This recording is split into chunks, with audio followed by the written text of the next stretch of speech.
Welcome to the podcast about venture capital, where investors and founders alike can learn how VCs make decisions and reach conviction. Your host is Nick Moran, and this is The Full Ratchet.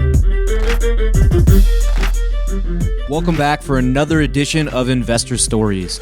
On this special segment, the experts describe the most important lesson that they've learned and how that has changed the way they invest. This is the special segment called Lessons Learned.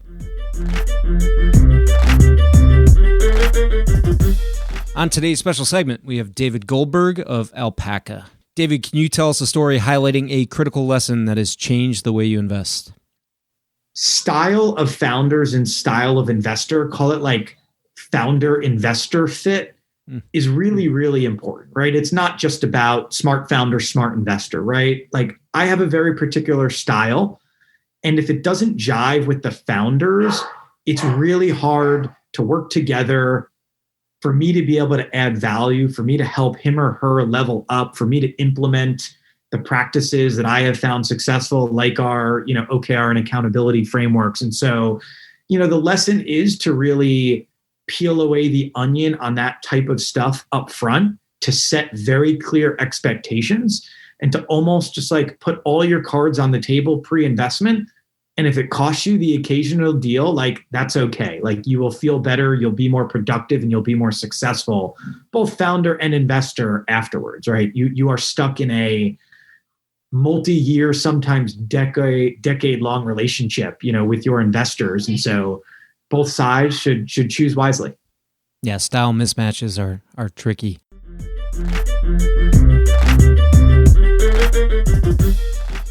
On today's special segment, we have Sach Chitnis of Jump Capital. Sach, can you tell us a story highlighting a critical lesson that has changed the way you invest? I would say that the core tenet for Jump and for how I invest is I need to like the people fundamentally that I'm investing behind. We're typically 10, 20% investors or owners of the investment. We're not living and breathing the business. But, Hsieh is a great example. We had a nice exit there. The team there, we loved working with them. But I was able to enjoy the time with them, grabbing bourbons on, every other week, or grabbing a call or a coffee with that team, and not just one or two of the leadership or founders, but really on a broader basis. And I think the reason why I think that's so important is that what we find is that people are looking at things and the relationship almost like a knothole in the fence. You only get a part of the story. If you only talk on an infrequent basis, you get a perspective of, here's my agenda, and let me walk you through it. The more frequent you talk, the more likely you're going to hear about some tangential issues and opportunities, and respectively, you're going to hopefully get ahead of it. And so for me, like that is a core tenet, is that we try to get to know people on a personal level. Is this somebody you want to go have a drink with, have dinner with on a regular basis? Because if you don't have that level of relationship, my strong belief is you're going to be trying to pull out information in respective ways, and you won't have that same level of trust and respect and influence.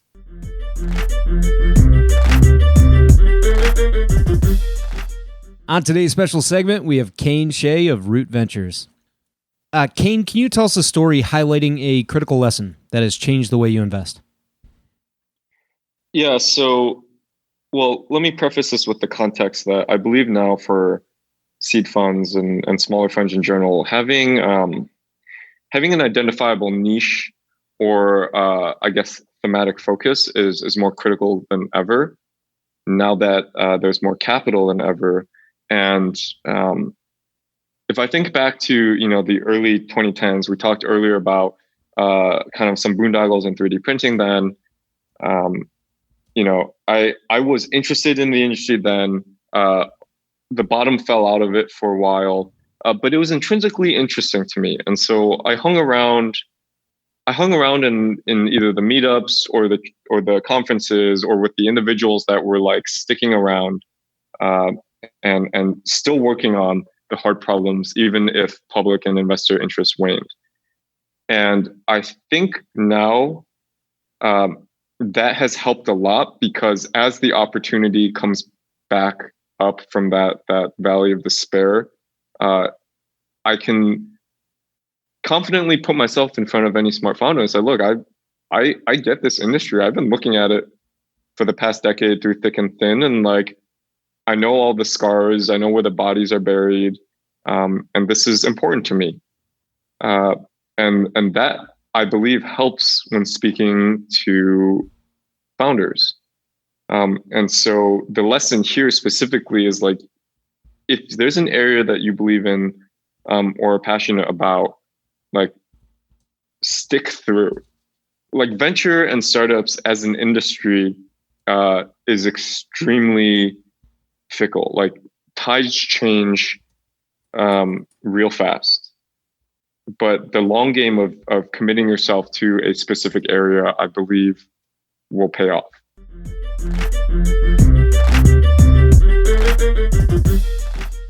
On this special segment, we have Reid Christian of CRV. Reid, can you tell us a story highlighting a critical lesson that has changed the way you invest? When I invested in OpsGenie, which was an on-call alerting business, the founding team was great. The momentum and traction was exceptional.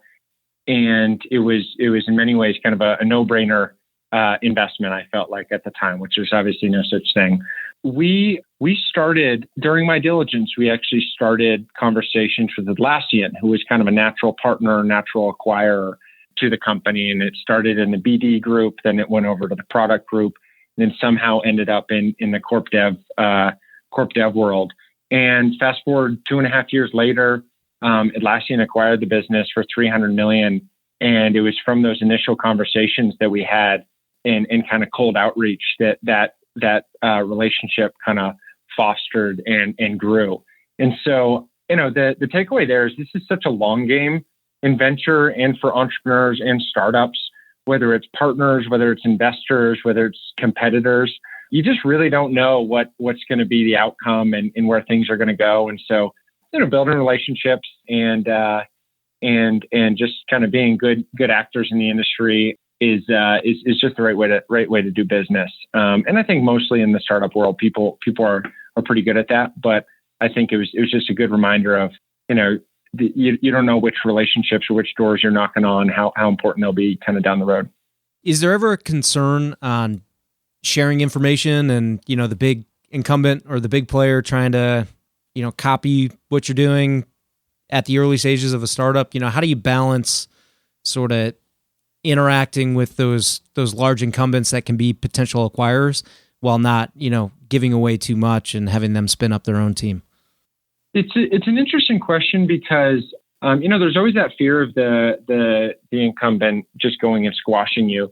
But in reality, most of these businesses, like, they're just not able to iterate quick enough. They don't have the entrepreneurial person or funding or independence needed to go and kind of bring on a new take to the market. So we try and think less and less and put less weight in that, in the idea that they'll come in copycat. But it certainly happens all the time. With SaaS, there's so little real IP though. You're all using the same open source libraries, and it matters much more about the customer feedback and the UI UX than anything else. There isn't a ton of IP necessarily that's being built up in modern B2B SaaS applications, at least in my mind.